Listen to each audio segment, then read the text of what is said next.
He sure is. You know what I'm saying? I shouldn't even give him no light. I'm gonna cut his light out. You should. Yeah, I'm shooting.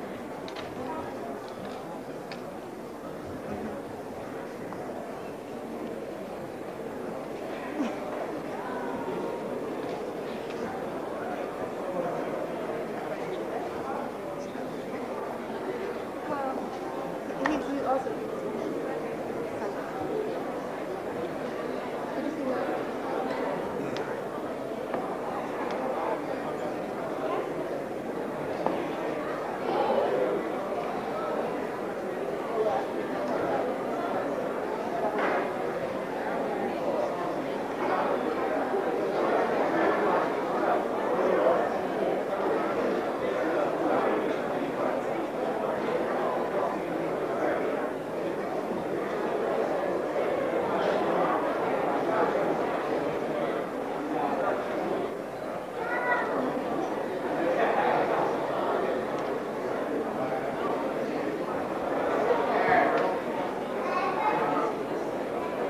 How you doing, family?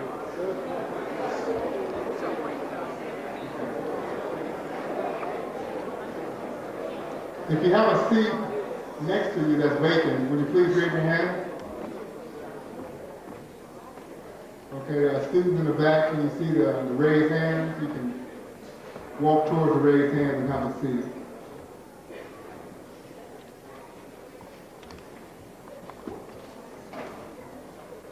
If you have a vacant seat next to you, would you please raise your hand, please?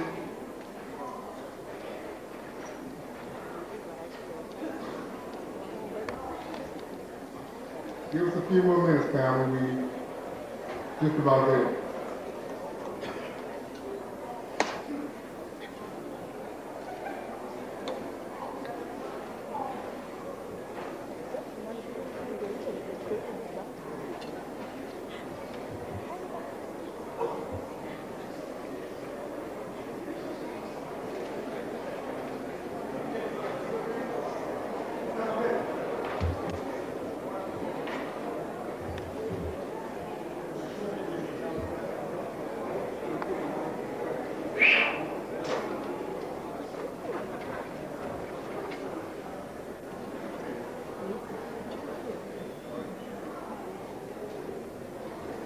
Is Lamont Geddes here?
Tape rolling? Let us pray. Gracious Father, you who exist always in the present tense, we first give you the honor and the praise for allowing us to be here in this chapel at this time on this day. We thank you, Father, for all the blessings with which you have blessed us, our persons and our community. We thank you for the successes of the Black struggle in America and the world thus far. We thank you for our leaders, past, present, and future. We thank you for the strong hope of our mothers and fathers and our grandfathers and grandmothers that strengthens us even today and keeps us going. We thank you for the church, always a safe place of faith and truth and action. This day, Father, we meet again in the church, and we ask your blessings first and foremost upon our speaker. We ask that all that is said, all that is done, and all that is heard be for your glory and your honor. Let your power and wisdom reside in our assembly tonight, that we may be encouraged and instructed and empowered. In your heavenly name, amen. Amen. Now please continue standing. Before we sit down, I'd like us all to sing the first two stanzas of Lift Every Voice and Sing, our national anthem. I guess I'll start it off. Lift every voice and sing, till earth and heaven ring with the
How you doing, family?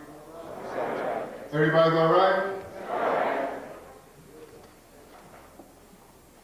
Well, we're here in a good call and a good name. But before we go right down to the subject at hand and to the strong soldier that we all came here to see, I want to bring up a mighty soldier and an administrator, if I can say that in 2 words, here at the podium. I'm going to bring up the dean. We all know this dean. This is the Dean of Residence Life. All right.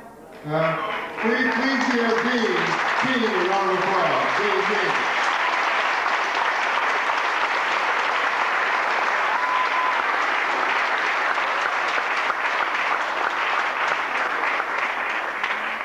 I'm really honored to have been asked by President Hutto to come and give a very, very brief remarks.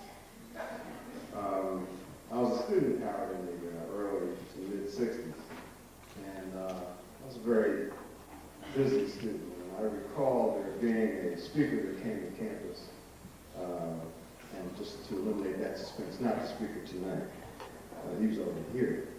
And I was too busy to go. And I heard this particular speaker's name, and I thought he was a little crazy, so I figured, you know, I'm too busy, and I get a chance another time to see him. Well, I'm really pleased that those of you tonight were not too busy with other things that I'm sure are important to you to do tonight, to come to see another great man. The man that I missed seeing on campus that night was Malcolm X. And I never got a chance to meet him. So I congratulate you for your wisdom. I brought to Brother Kwame tonight, I've already given it to him. I'm a pack rat of sorts, and don't throw anything away. And I brought a 20-year-old poster for African Liberation Day.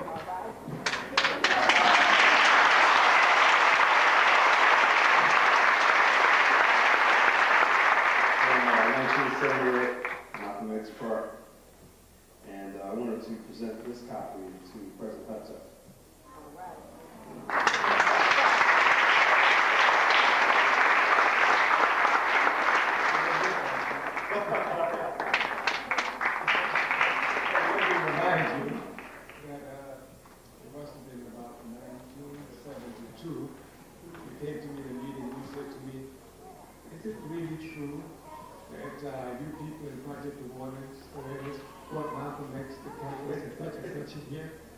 Yes, we brought him here. He said, are you sure? I said, of course, we brought him to campus. Oh, yeah, I'm really. He said, I'll never make that mistake again. And I'm glad to see that you're not ever making that mistake again.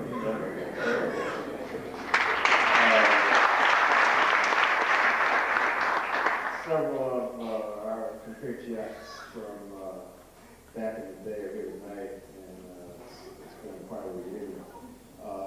I just want to say to all of current students and others that are here tonight that no matter what role you decide to take, always remember that the struggle of our people is paramount and most important.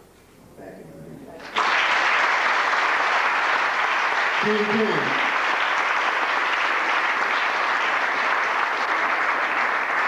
You know, there's two deans everybody loves here at Howard. One of them is Dean King, and the other one is Dean Arthur. He's in the back.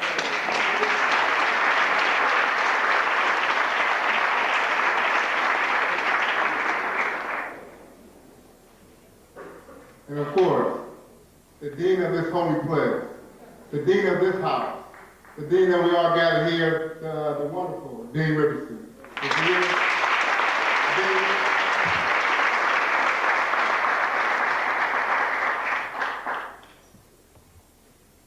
I want to introduce the great student leaders here at Howard University, just a sampling of what we have here today. I'm going to start on the stage. And if I missed anyone, I know I have. I see quite a few of us, or quite a few of y'all in the audience right now. We'll get to everybody a little later. I want to introduce, for a brief introduction, Mr. Neville Welch.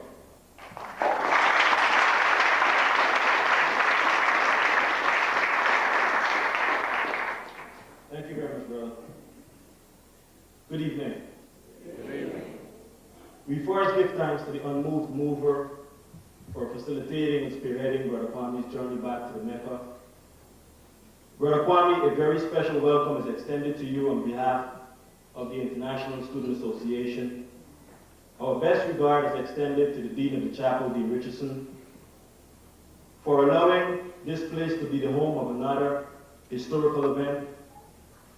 In that glass over there, we see the face of Dean Crawford, Dean Hill, and Dr. Howard Thurman. My brother, Kwame, you've earned your place among the immortals, in our hearts, and among the men and women who have taught us that man cannot live by bread alone. Frantz Fanon said, every generation, out of obscurity, must find its destiny and either fulfill or betray. Brother Kwame, your physical presence here tonight is a constant reminder that we have come a very, very long way. But we have a far, far, far, far, far, far way to go. You remind us that we were not sent here at this institution to get a Mercedes-Benz, to get a BMW,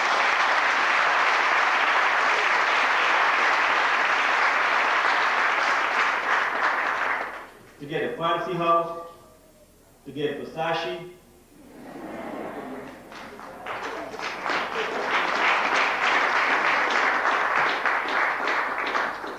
The unmoved mover is not interested in what degree we got while we were here or what our GPA was and all the other stuff that we were told are important. Who am I?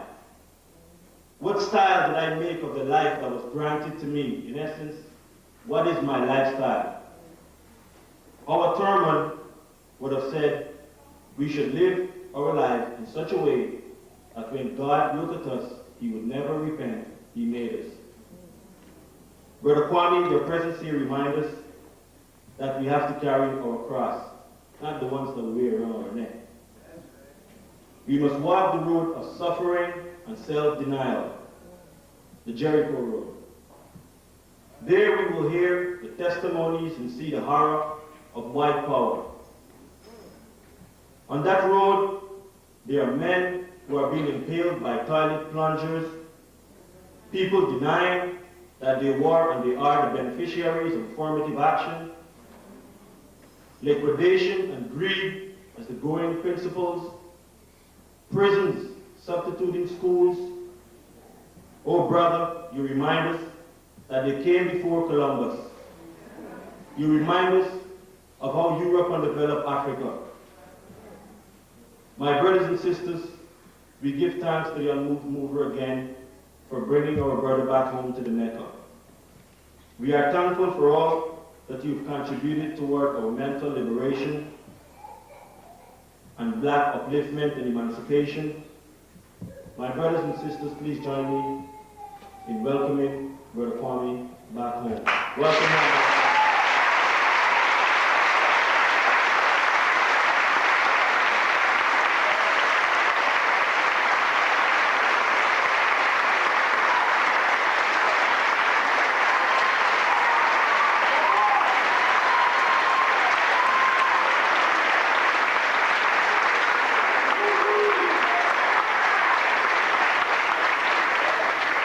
Thanks a lot. It's going to be a very spirited meeting tonight.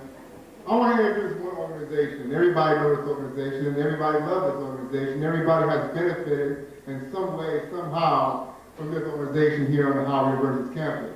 I want to introduce two representatives. I know there's many. I see a lot in the audience. I want to introduce some representatives from the campus pals, ladies and gentlemen. Can you give a round of applause to Mr. Rob Hall and Maria Johnson? Please welcome to the stage.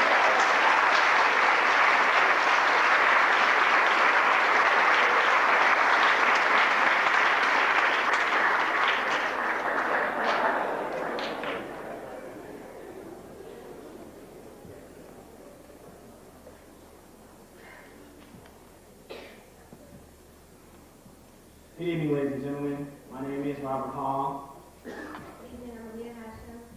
And we are both campus pals, this is true.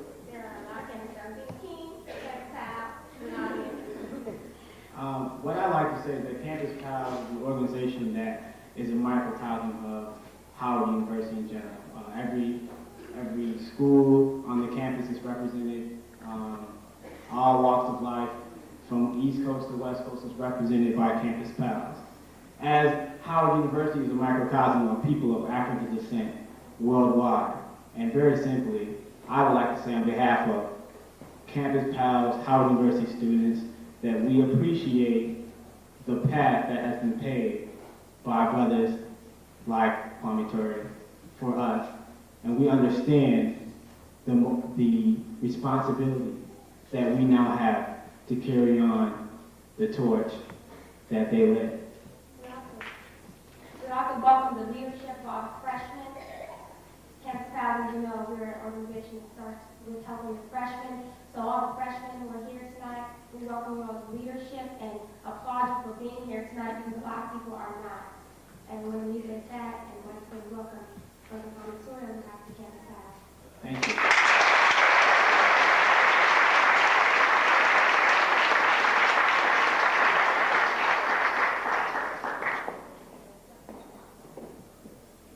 Representing the undergraduate student assembly, all the undergraduate students here at Howard University, the lovely Zandra Jones. Thank you very much.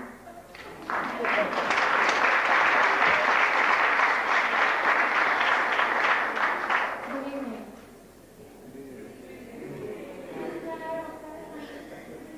On behalf of the undergraduate student assembly, I'm indeed honored to stand before you this evening on such a special occasion. I have the distinct pleasure of bringing greetings and welcomes, and in doing so, I'm not only welcoming home a brother who has gone before us, but I am welcoming all of you here to a very special group, to a very special party. First, in welcoming Mr. Kwame Ture, I didn't really know what to say, y'all. I was like, I mean, what do you say to welcome a man who is actually a part of history himself? I could say that he's been a part of the Student Nonviolent Coordinating Committee and the Black Panthers and the Pan-African Movement. I could say that whether it's Stokely Carmichael or Kwame Ture, and even in sickness, he has always made his presence known and his voice heard as it pertains to unity and freedom and fighting injustice for all people. But I feel more compelled to say thank you. As a senior marketing major from Birmingham, Alabama, I am here not by my work alone, but by the work of those who have come before me. By those such as Kwame Ture and Rap Brown and Angela Davis and Malcolm X and Martin Luther King, all those who came and fought for me, I'm here. And so I have to say thank you.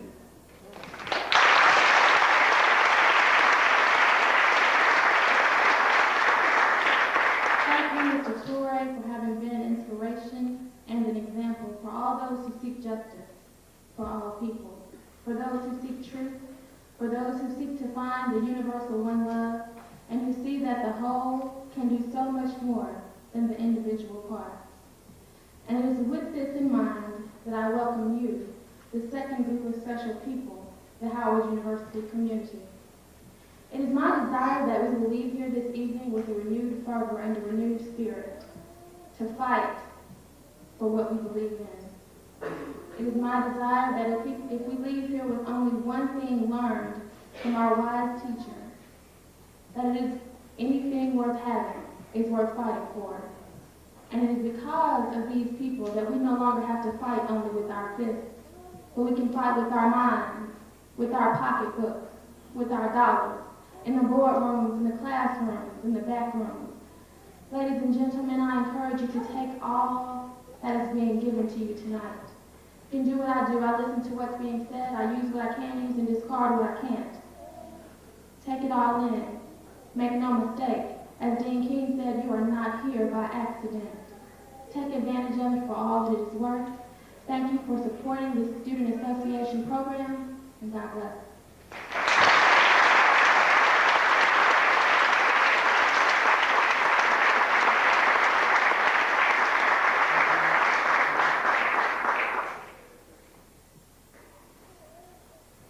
I want to bring on the Vice President of the Howard University Student Association, the Vice President that you always see, the Vice President that you know, my friend and your friend, please receive her, the Vice President of the Howard University Student Association.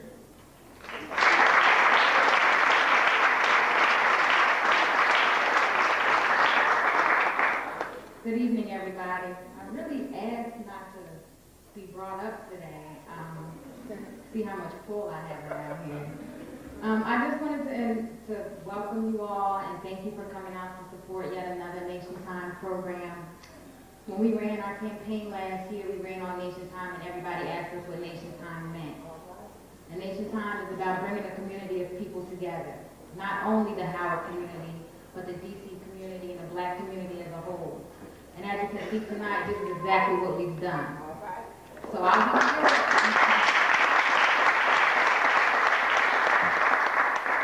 So I'll be short in my remarks, and I just want to thank Brother Kwame for coming and joining us tonight. It is indeed a pleasure and an honor and a privilege for all of us to be here tonight. And I hope you enjoy it. And I'm sure by the end of tonight, you'll all be screaming that it is Nation Time for all time. Thank you.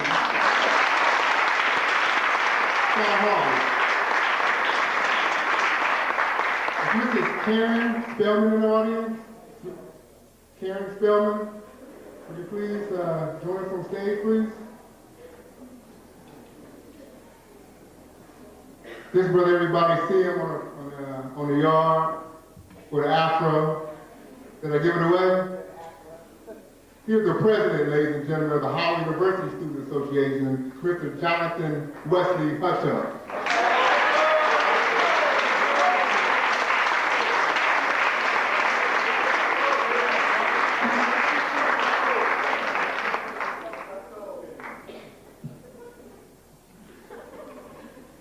First and foremost, I must give all honor and praise to God for being good enough to allow us to be present at this place at this time. Good evening. On behalf of the student body here at Howard, we would like to thank all the students and administrators who helped to make this program a success. I must stress Dr. Steve Favors, Vice President of Student Affairs, if he is here, Dean Archer, Dean King. I must also stress Attorney Donald Temple, if he's in the house. Raise your hand.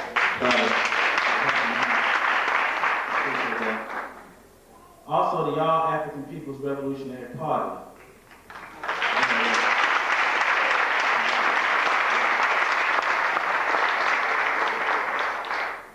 Especially Dr. John Trimble, Kamal Benjamin, Brother Bimboshi Shango, and Masani Bidiako, who helped facilitate Kwame's presence here tonight and help us to contact many of you who are here.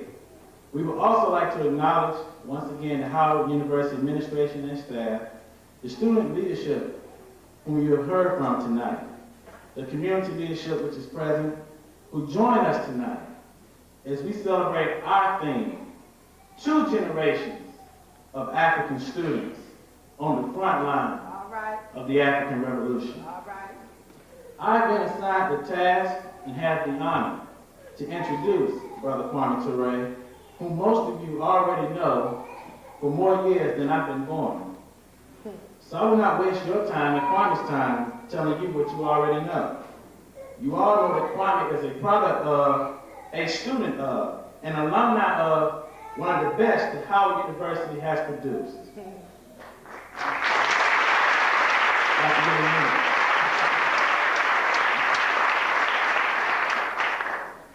We do not suggest here that the development of this great man is limited to or solely subscribed to Howard. Kwame is an institution at Howard University and on college and university campuses throughout the United States, Africa, and the world. He is an example and inspiration to at least 2 generations of African students worldwide who are continuously on the front lines and serve as the vanguard of the African struggle and worldwide revolution.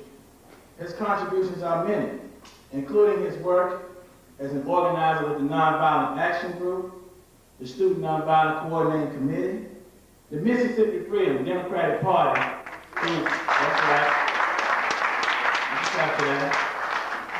One of the chairmen here was the chairman of our Advisory Neighborhood Commission. I'm looking for him. Brother Lawrence Gill, please stand. Lawrence Gill.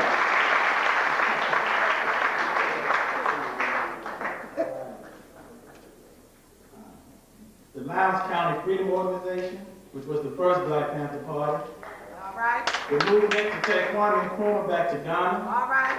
And the RBA, which is the Democratic Party of Guinea. Yeah. There you go.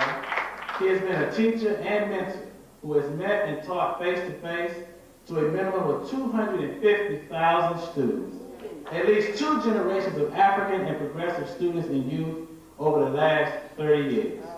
He is also known as a writer whose works includes Black Power, The Politics of Liberation, and Kwame Speaks, From Black Power to Pan-Africanism. He is currently completing his autobiography.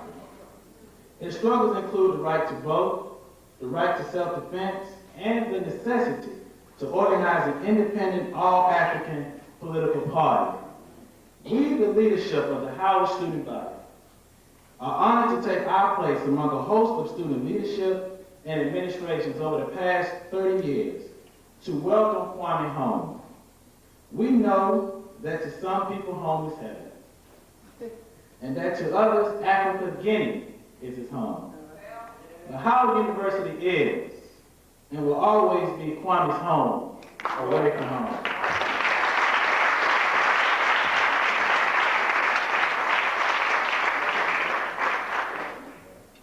We are honored to make this presentation as a token of our respect, thanks, and love for Brother Kwame Ture. You see him having a little problem with the podium.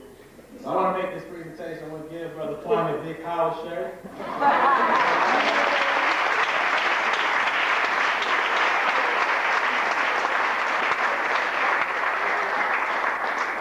Thank you so much.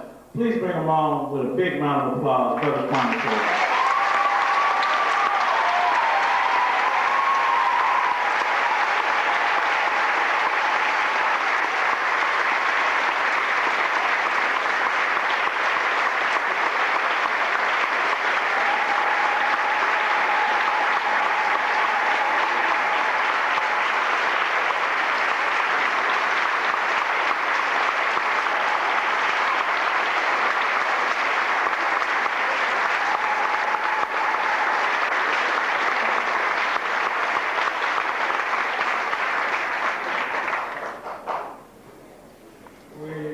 Thank you from the bottom of our hearts.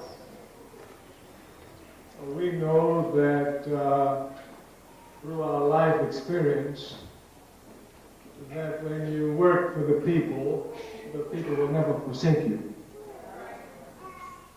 So we are never worried about our conditions. We know that no matter what conditions we find ourselves in, our people will take care of us.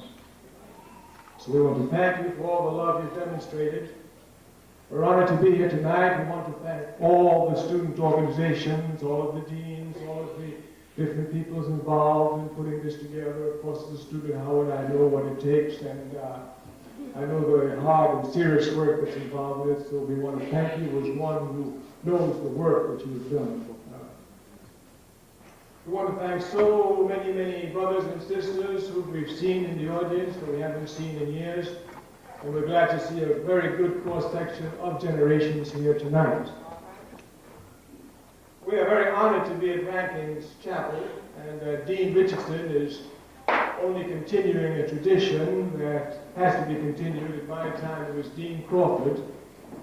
And one of the things about Rankins Chapel is that it was always open for meetings of this kind when other areas of the university was closed. So this tradition, of course, is a tradition which continues. It has to do with the very tradition of our people.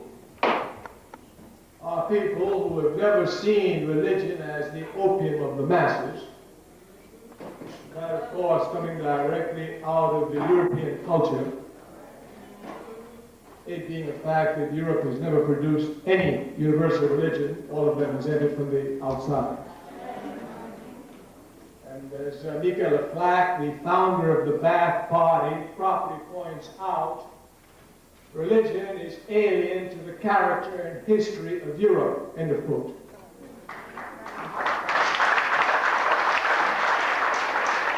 Therefore, this struggle of Africans ensuring that religion and revolution go hand in hand is one that we must thank our culture for. It has asserted itself against great onslaught in the world.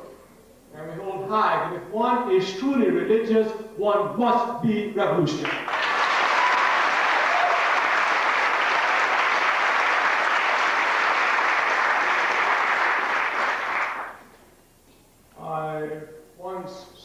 Christians in Harlem on a Sunday morning crossing over drug addicts to go to church. And I was outside talking to drug addicts. And they told me that I should come to church. And I told them of Jesus Christ, peace be upon his name, and missed the Sabbath day for a drug animal in a well. I think it's church for a human being. So we are glad of this tradition. We want to make some remarks to you tonight along the topic which you have chosen, which is an excellent topic. But we want to do it in the African tradition. Malcolm X carried on the tradition, though we don't have the same format, by calling them fireside chats. Every once in a while you need a fireside chat. You know, sometimes some people do not understand the real essence of our struggle. The real essence of our struggle is eternal. That is to say, there's no time when you will struggle for the people and then after a while you sit back and relax and enjoy life. This is reactionary thinking of the worst order. Simply because the more you struggle, the more you know. And the more you know, the more you're able to do. And your people are going to need you to do until you die. Therefore, if you understand this, you prepare yourself for eternal struggle. We want to have a fireside chat, just open up some assumptions so we all understand what we're talking about. Some people may think that we're talking about you be a SNCC member, you wage a struggle in SNCC for a couple of years, and then after that you become a congressman and do nothing for the people.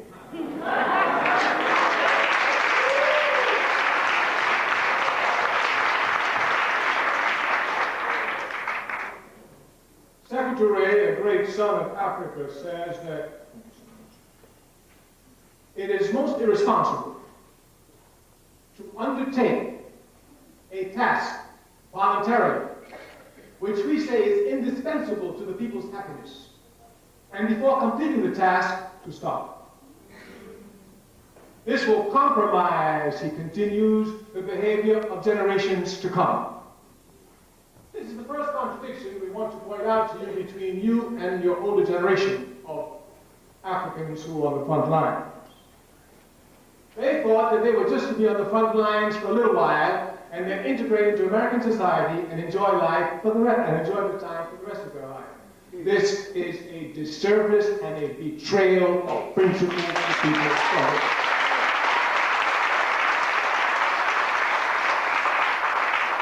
You must reject this path instinctively. I mean, you must instinctively reject it.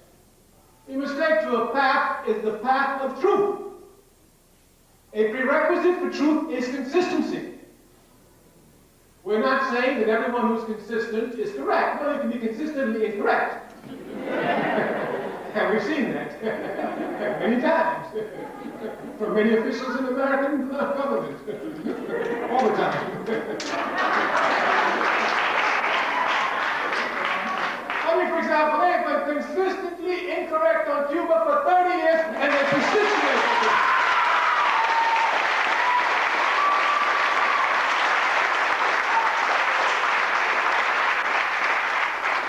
So you can be consistent, but consistently incorrect. But before we pay attention to you, you must be consistent. Once you're inconsistent, there's no need to pay attention to you. If today you're in this camp, the next day you're in this camp, the next day in another camp, next time another camp, if your behavior is inconsistent, we know it cannot be correct. So just in order for us to look at you, if you are representing truth to us, you must be consistent, whether correctly or incorrectly. Therefore, those who have taken this path have been inconsistent. Therefore, they've taken the path of lies. Lies can never free our people. Only the truth will free our people.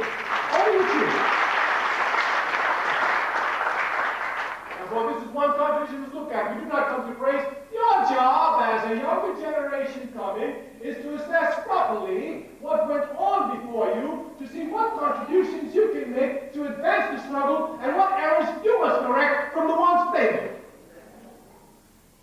This task must be properly understood, especially the task of correcting errors. The Chinese say, once you make a mistake, And you know it's a mistake. If you don't correct the mistake, you've made your second mistake. We are revolutionaries here, and mistakes are fatal. Therefore, we must correct them. We urge each of you to come and to look carefully at the errors they made. You must come to correct them. You must come to correct the errors, and you must come to improve upon the strategy to go forward. Now, we've already said from the very beginning that the struggle is eternal. Once you decide to struggle for your people, you better pick it up. Look at those pamphlets who came out, said they wanted to fight for the people, and now they're doing all sorts of nonsense, everything other than fighting for the people. They've compromised generations of strugglers. These generations come to say, well, if they started the struggle, then maybe we should stop too. And then you know what they say? Drugs destroyed the pamphlets. Drugs? The police destroyed the pamphlets.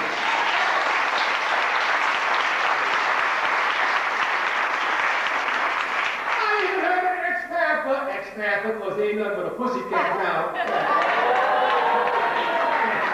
I heard an ex-panther say, Huey Newton was killed by drugs. Huey Newton was killed by the police. Who brings drugs in the community? Who knows all the drug dealers in the community? Who manipulates all the drug dealers in the community? Who sends the drug dealers and informers into organizations? Who kills Huey Newton?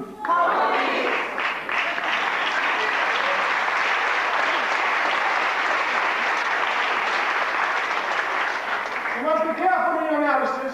Yeah. Any analysis you make of oppressed people in every area of their life where you leave out the enemy will never give you a correct analysis. You will end up blaming the people. Every analysis you make, you must make of this enemy. This is what your generation before you did not do. Matter of fact, they were trying to make believe they had no enemies. And as soon as everything was over, they could sit down peacefully and work out things with those who were not really our enemies. An oppressed people must have an enemy. There's no such thing as an inferior people. We know that. There are things as oppressed people. And they're not oppressed by superior people. They are oppressed by people who are better organized than they are. The reason why the Ku Klux Klan terrorizes us is because they are organized. They have meetings every week. And the members go to the meetings every week. They discuss racist ideology. They ingrain it. They internalize it. And then they have programs for it. They even make uniforms and things like that. How many of us can say we go to meetings every week for the people? How many of us can say we make uniforms for the people's organizations? Africa is the richest continent on the face of the earth. Wherever you find the people on the continent or off the continent, they are the poorest people on the face of the earth. Some get confused as there's others in the generation who went before you. You must not. That great son of Africa, Kwame Ture, said it correctly. Seek ye first the political kingdom. We must be politically organized, not economically organized. We have no economic problem. We are just politically not organized. This is our only problem. Now, those who confuse you tell you we must build up economic strength. How could you build up economic strength and you think you don't let an enemy let you have economic strength when you don't even have military strength to defend the economically that you say you grow? You can only grow economically when you are secure, politically and militarily. They don't want revolution, they want a piece of the American pie. We don't want a piece of the American pie. We cannot want it. The American pie is based on genocide and slavery. We want to destroy it.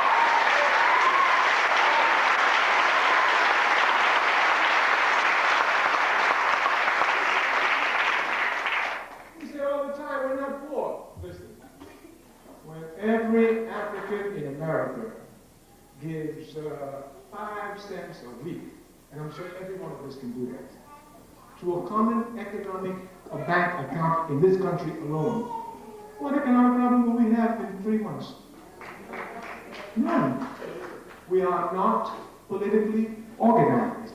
This is our problem, and this is the emphasis your generation must make.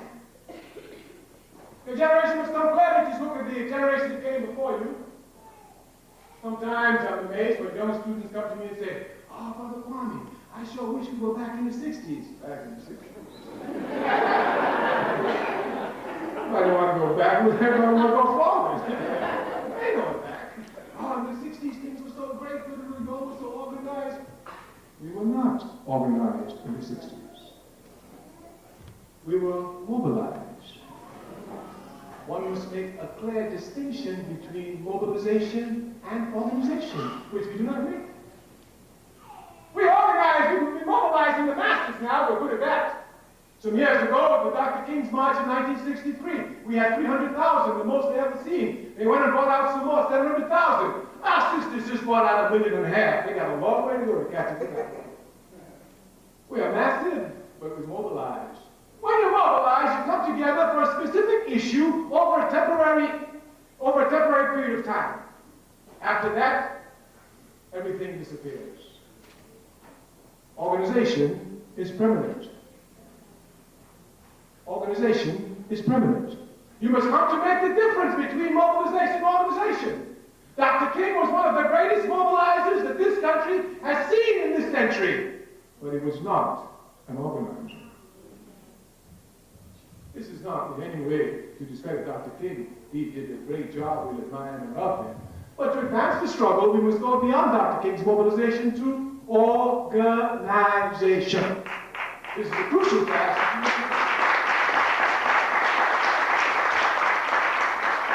We are thinking about revolution, and we need to mention some things about it, so some people get confused about it. Revolution means nothing other than the constant qualification of life. That's all. It means making life better. But now let me tell you something about revolution.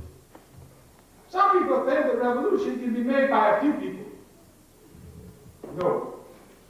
Revolution can only be made by all the people. Therefore, if you're serious about a revolution, you have to talk about organizing the masses. If you want reform, you talk about mobilizing the masses. Mobilization seeks influence. Organization seeks power. There's a big difference. We are revolutionaries here, and we're grateful for the education we received when we were young. Never have we been stupid enough to fight for something where there was no power involved in it. Anytime we got involved, there had to be power. If there was no power, I ain't fighting. You run away, I'm running away.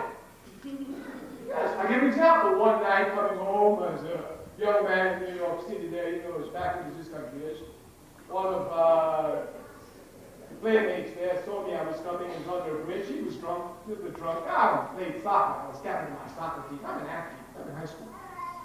So here comes, he wants to fight me. Nobody's there. I look around. I just run. I wasted it. Run slow, let him catch me and speed up until I just fell out. I kept on running. My practice could easy. What am I going to fight him for? He ain't got nothing. He half drunk and fighting me, might hit me in my eye. My bad luck is figuring. What do I get? Nothing. I ran away from the fight. Well, he misunderstood it. 3 days later, we're in the schoolyard. Everybody's there. So, now he wants to, So now I have to fight it because if I whoop him.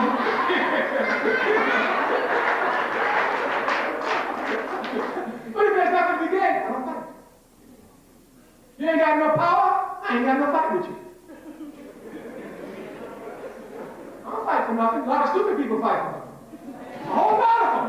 Fight for nothing. He just pushed me, boy. I whooped him. Yeah, pushed me that. I whooped him. He just bloody my eye a little bit. I whooped him. What'd you get? Nothing. Nothing. They fight for nothing all the time. He said so-and-so to this woman, and I didn't like that. I'm going to go over there. What you going to get? We're revolutionaries. We fight for power.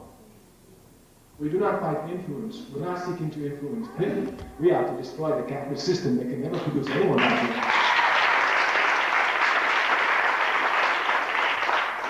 You must make clear distinctions between reform and revolution. The majority of those who were on the front lines for your people, who were petty bourgeois intellectuals, opted for reform, not for revolution.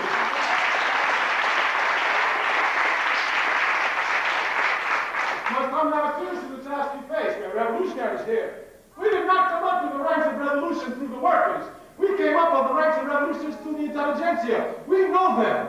And revolution is made by three sectors of the society: the workers, the peasants, and the revolutionary intelligentsia, which comes from the intelligentsia, the intellectuals that we have. But we tell you, just as Africa has the most rotten, corrupted, and disgusted bourgeoisie, so too she has the most rotten and disgusted and corrupted intelligentsia. Our intellectual students are looking for nothing other than to make money and forget about their responsibility to serve their people.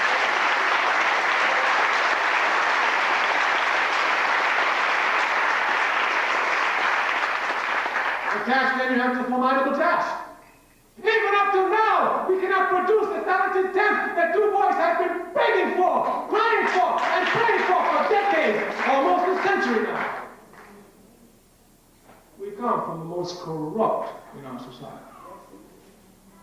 We come from those who owe everything to the people and want to give nothing back to the people. In fact, they want to continue to exploit their people, working in partnership with other exploiters of their people.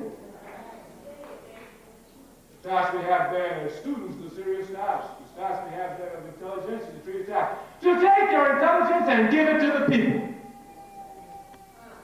When I graduated from Howard University, the reactionary professor said to me, "So what are you going to do now?" I said, "I'm going to Mississippi." "We're going with them stick people." "I'm going with them stick people." "Full time?" "All the time."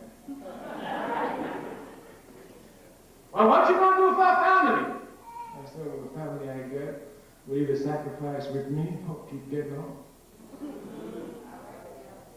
"Well, what you going to do for Eden?" "People in Mississippi eating. They ain't going to let me starve on some fight for them." No, we started off by telling you, we're talking about experiences. When I was a young man working for Snake in Mississippi, they would put me in a house I wouldn't even know.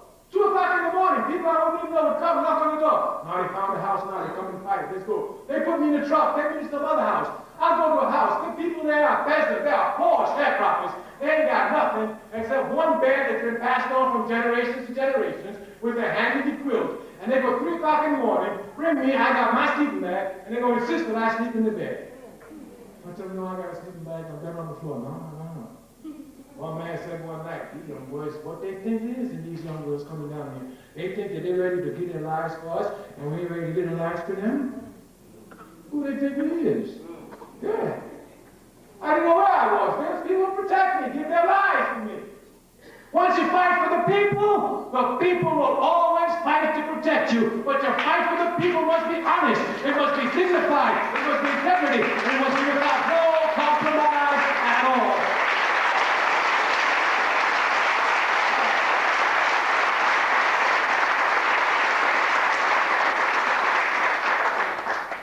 You must come to present to your college and your colleagues an example of what a conscious human being is.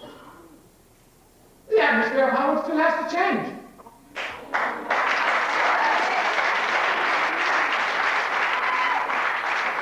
There is still too much frivolous activities on the board.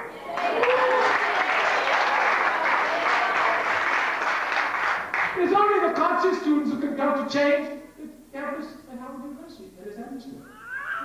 Change what is known as its milieu, in order to attract students to serious aspects of learning. You must not think this is haphazard.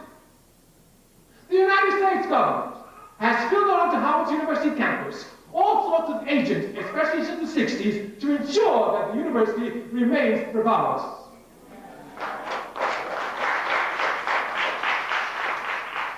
But all this is in vain. We shall win. As a matter of fact, we are winning.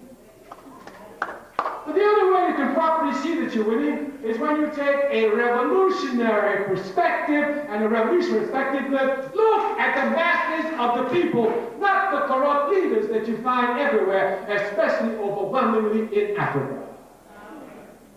Look at the people. Look at this issue with the Gulf here that this stupid man is talking about.